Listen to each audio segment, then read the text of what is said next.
77% des Français ont entendu parler des crypto-monnaies. 8% en posséderaient, 30% envisagent d'investir dans les cryptos et quasiment 50% n'y ont pas investi car ils ne connaissent pas suffisamment leur fonctionnement. Bonjour ou bonsoir à toutes et à tous suivant l'heure à laquelle vous nous écoutez. Soyez les bienvenus sur ce podcast BFM Business dans lequel on va parler de crypto-monnaies. On lance aujourd'hui une série BFM Crypto, les tutos et les cryptos, il est temps qu'on en parle.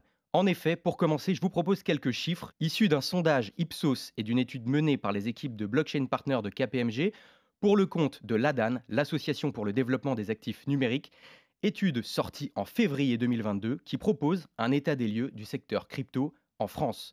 77% des Français ont entendu parler des crypto-monnaies, 8% en posséderaient, 30% envisagent d'investir dans les cryptos et quasiment 50% n'y ont pas investi car ils ne connaissent pas suffisamment leur fonctionnement. Ces chiffres sont très encourageants pour l'écosystème crypto qui ne cesse de se développer et surtout, on le voit ici, de se démocratiser. Mais on voit aussi que c'est encore flou, voire anxiogène pour beaucoup d'entre vous. Pour commencer ce podcast, j'aimerais qu'on s'adresse à tous ceux qui n'ont pas encore investi dans les crypto-monnaies par peur, manque d'informations ou tout simplement car ils ne savent pas par où commencer.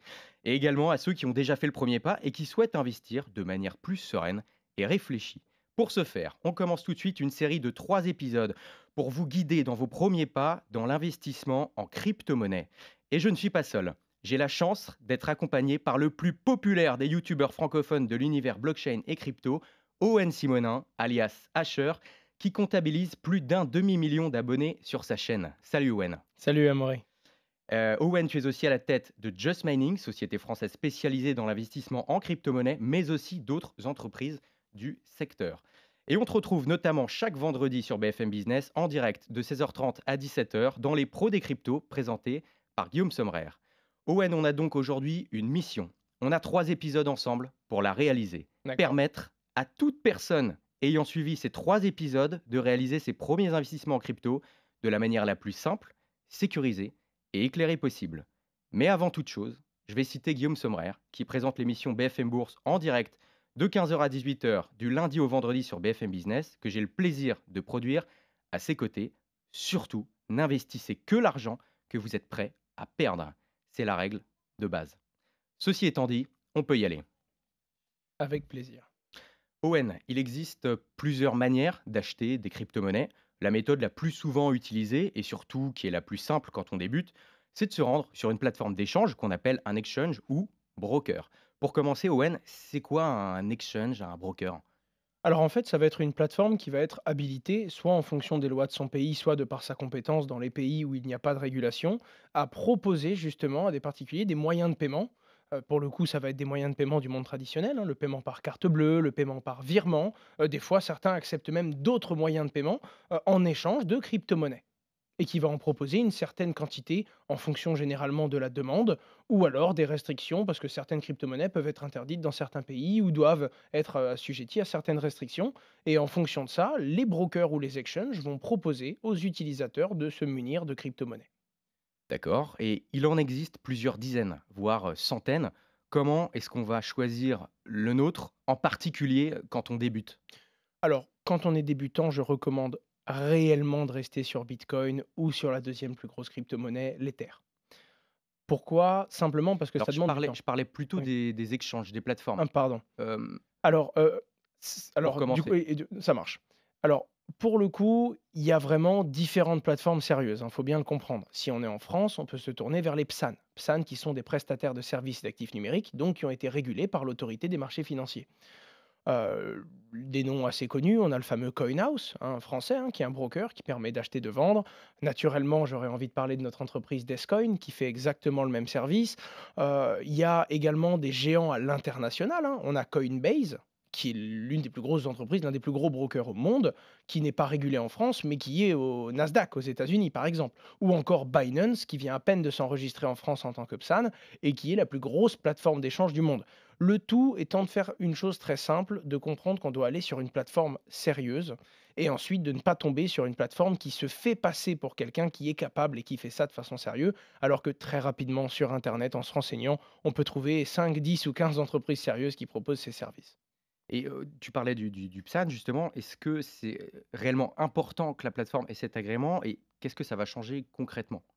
Alors, pour moi, c'est pas important qu'elle l'ait, mais c'est un gage de crédibilité de l'avoir.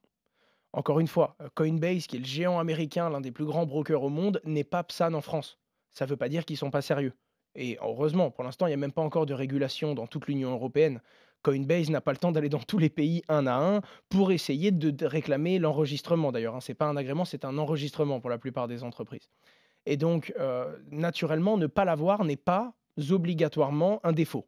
Par contre, obtenir le PSAN est un gage de crédibilité, surtout sur le sol français, puisque ce sont des sociétés qui ont dû justifier leur méthodologie, leur lutte contre le financement du terrorisme, leur lutte contre le blanchiment d'argent, expliquer qu'il y avait une certaine rigueur au niveau de la sécurité et de la gestion des flux de l'entreprise, etc., etc.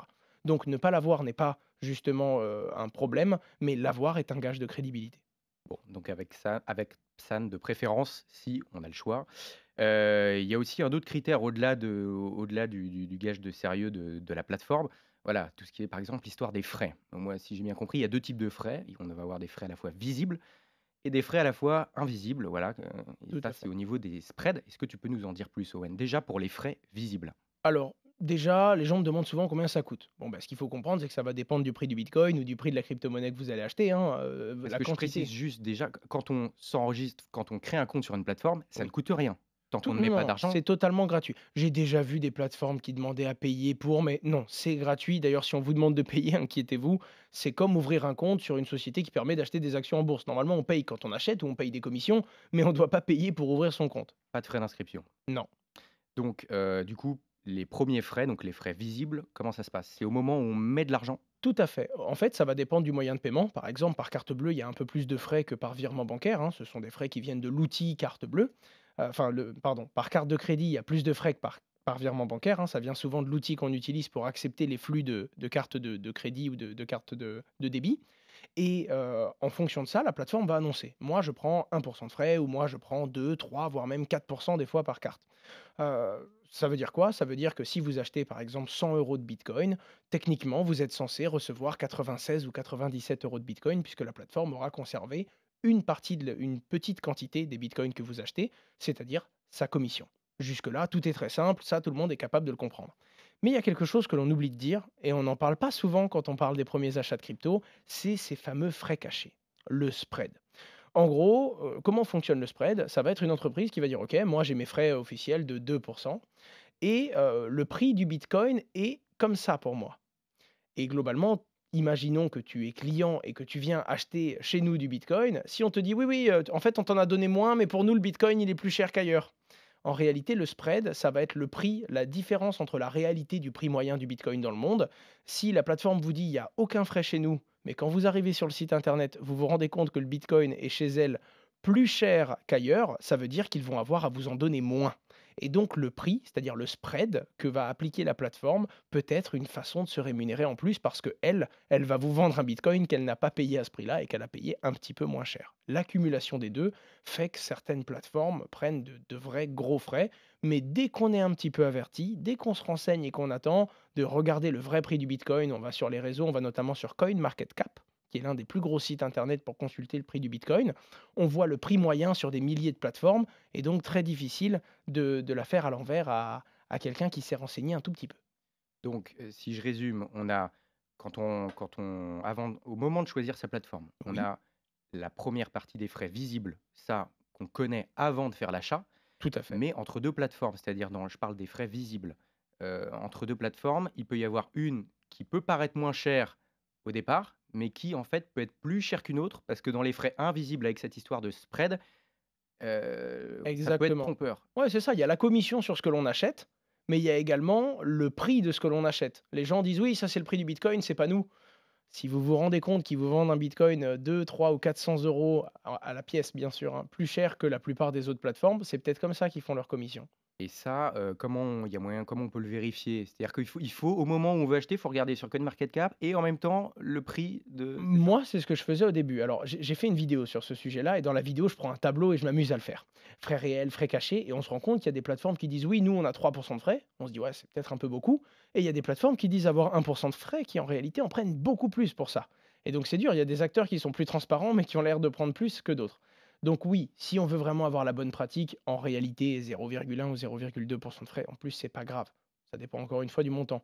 Mais ce que je veux dire, c'est que si c'est votre toute première fois que vous achetez de la crypto-monnaie, vérifiez en parallèle sur CoinMarketCap que le prix de la crypto-monnaie à l'unité qui vous est présentée semble cohérent avec le prix que vous êtes en train d'acheter.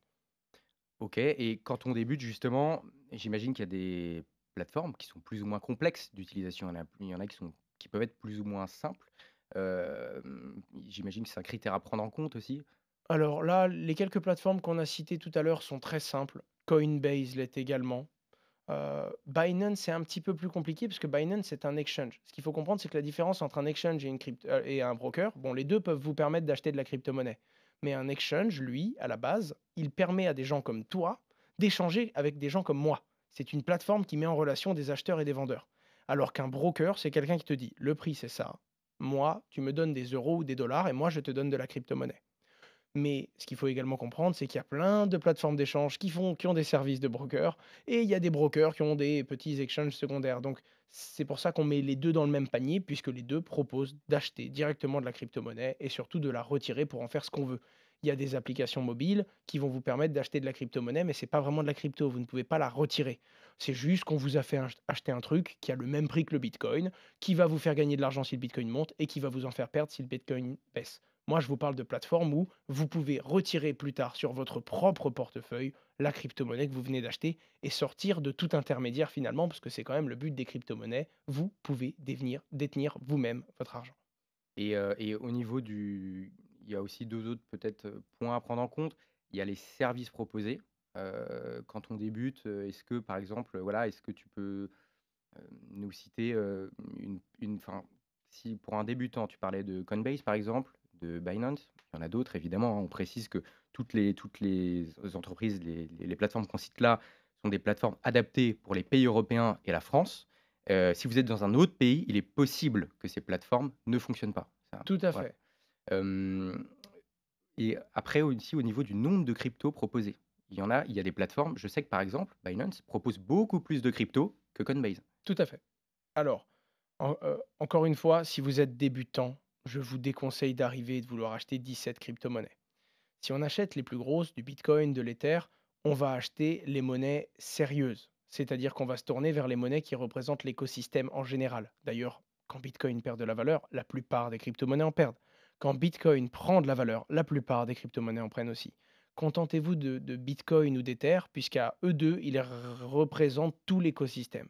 Et surtout, ça ne veut pas dire qu'il ne faut pas acheter de petites crypto-monnaies. Ça ne veut pas dire qu'elles ne sont pas sérieuses ou qu'elles n'ont pas de potentiel. Mais ça veut dire que quand on débute, autant acheter quelque chose qui représente l'intégralité de l'écosystème, un petit peu comme investir non pas en une crypto, mais en la blockchain et les crypto-monnaies en général, plutôt que d'aller sur une petite monnaie où l'actualité de la journée ou une mauvaise news peut la faire s'effondrer sans aucune raison et sans que ça affecte le reste. Restez sur les plus grosses, et c'est pour ça que pour un débutant, une plateforme qui propose 10 ou 15 crypto-monnaies, ça suffit. Surtout que, comme on vient de l'expliquer, c'est tout le temps le même processus. Si on va sur une autre plateforme ou un autre exchange, on va refaire à peu près le même processus pour démarrer et pour créer son compte, mais c'est toujours sans frais à l'inscription, etc., etc. Donc là, pour, ce type de profil-là, je commence, je veux juste acheter du bitcoin et de l'ether, par exemple. Si tu devais citer par liste non exhaustive, si tu devais citer 3 plateformes, par exemple. On a essayé avec Descoin de faire le plus simple possible, mais j'aime beaucoup les services que propose CoinHouse également, qui sont clés en main, qui sont très simples à aborder pour les utilisateurs et quitte à rester français, si on veut rester français, on a par exemple TheBitEx qui propose des services comme ça, on a Paymium qui le propose aussi, et à l'international, je recommanderais Coinbase pour la simplicité, et Binance ou FTX pour le côté, multiple des services qu'ils proposent autour. OK, et une fois qu'on a choisi sa plateforme, comment on s'inscrit? On va commencer par quoi? Alors, une fois qu'on a, choisi sa plateforme, on va devoir aller créer un compte. Jusque-là, tout le monde sait, un mail, un mot de passe. Mettez un mot de passe sérieux. Comprenez bien qu'on est dans la blockchain. Si vous faites un retrait et que c'est pas vous, hein, vous avez mis un mot de passe lapin 1 2 3 4. Si quelqu'un se connecte, fait un retrait et que l'argent quitte la plateforme, vous pourrez faire ce que vous voulez. Vous pourrez vous plaindre à la plateforme. Vous pourrez dire que c'est pas vous. On n'est pas en banque. On peut pas faire un retour en arrière des fonds, rappel des fonds. Ça n'existe pas. Dans la blockchain, quand c'est perdu, c'est perdu. Mettez un mot de passe. La crypto-monnaie, c'est de l'argent. Et si on m'avait dit ça plus tôt, j'aurais évité de me prendre une ou deux claques quand j'ai démarré. Donc, un mot de passe sécurisé avec des caractères spéciaux et évidemment un mot de passe difficile à définir et que vous n'utilisez que sur cette plateforme. Et ensuite, le petit truc en plus, c'est que je vous conseille, quand votre compte sera créé, d'aller dans les options de sécurité. 99% des plateformes vous proposent ça et vous proposent d'installer ce que l'on appelle un 2FA. Un 2FA, c'est un double authenticator. Généralement, ça vous fait télécharger une appli sur votre téléphone qui vous donne un code toutes les minutes, toutes les 30 secondes. Et quand vous vous connectez, en plus de votre mot de passe, on vous demande le code qui est sur votre téléphone. Ce qui fait que même si quelqu'un arrive à trouver votre mot de passe, il y a quand même peu de chances qu'il vous ait également volé votre smartphone et ça, c'est bien plus sécurisé.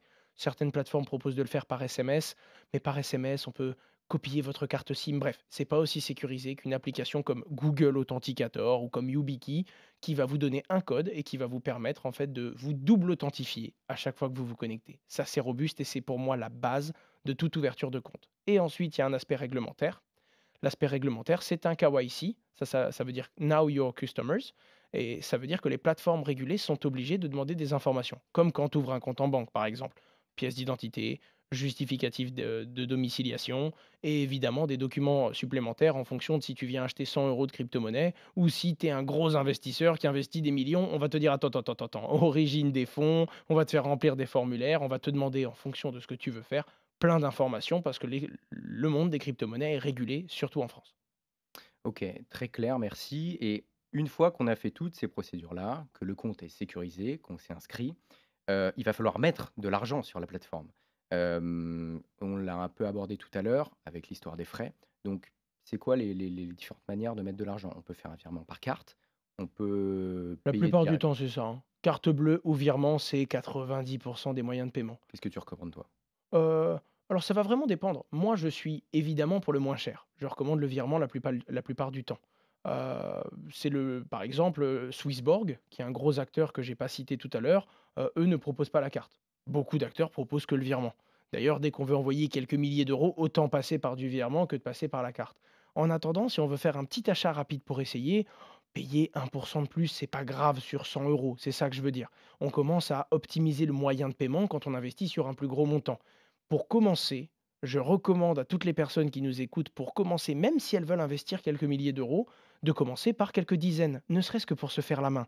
Ouvrir le compte, acheter la crypto, s'amuser à la retirer sur un portefeuille. Si vous faites une erreur et que vous perdez 7 ou 8 euros parce que vous n'aviez pas compris quelque chose, vous ne vous en voudrez pas. L'apprentissage est très important, surtout dans un domaine où vous voulez récupérer une partie de votre responsabilité financière finalement.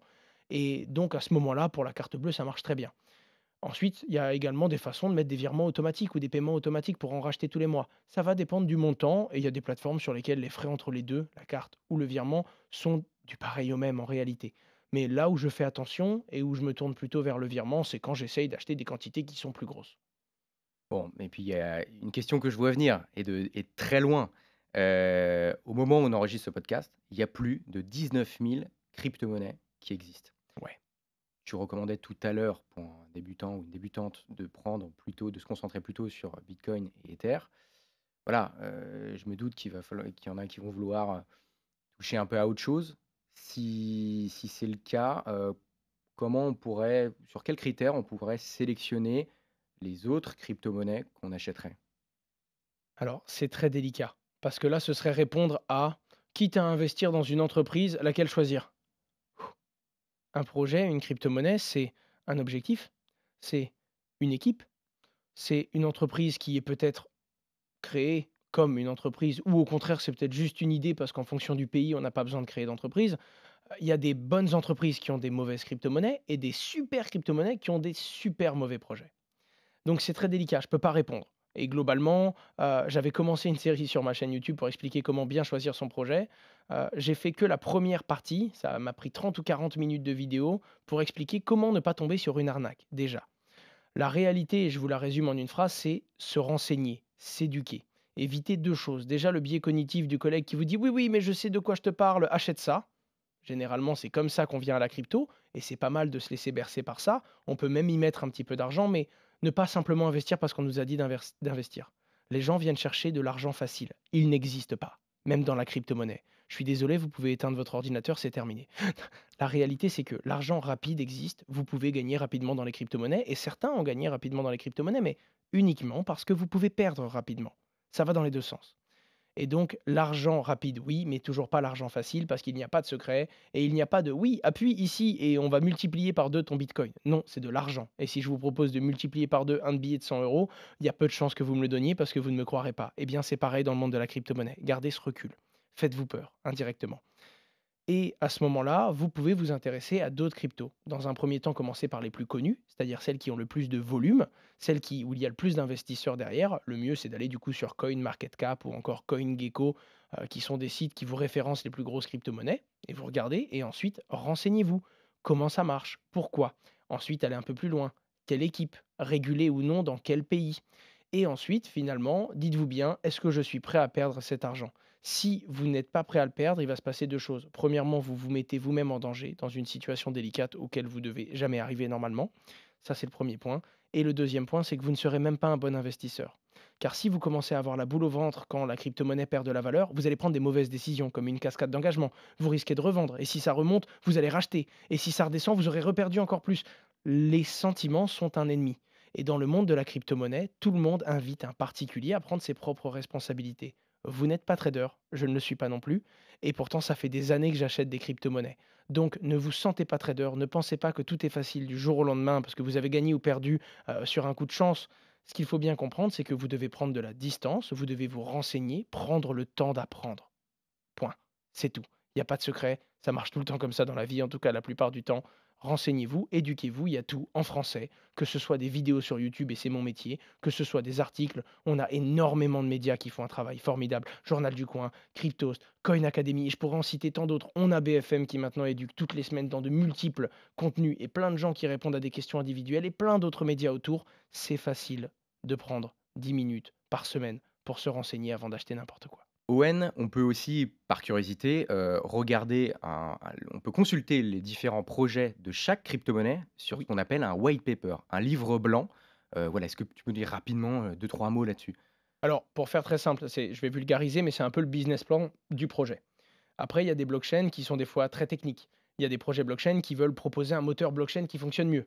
Alors qu'il y en a d'autres qui veulent juste utiliser la blockchain pour proposer une solution, un produit ou quelque chose. Donc il y a les white papers, d'accord, qui représentent la base. Il y a des fois des light papers, qui sont comme des business plans, mais encore plus succincts, plus des executive Ouais, c'est summary. un mini white paper, c'est Voilà, ça? c'est un document de 7-8 pages, alors qu'un vrai white paper, il peut être costaud. Si vous avez envie juste de sourire, vous pouvez lire le white paper de Bitcoin qui s'appelle Peer-to-Peer Cash Electronic System. Beaucoup de gens ont commencé par là, mais c'est le commencement à la dure, hein. On commence sur un document en anglais bien rude qui explique comment marche Bitcoin, qui n'est pas le projet le plus simple du tout. Mais en Combien de attendant, pages? c'est un monument.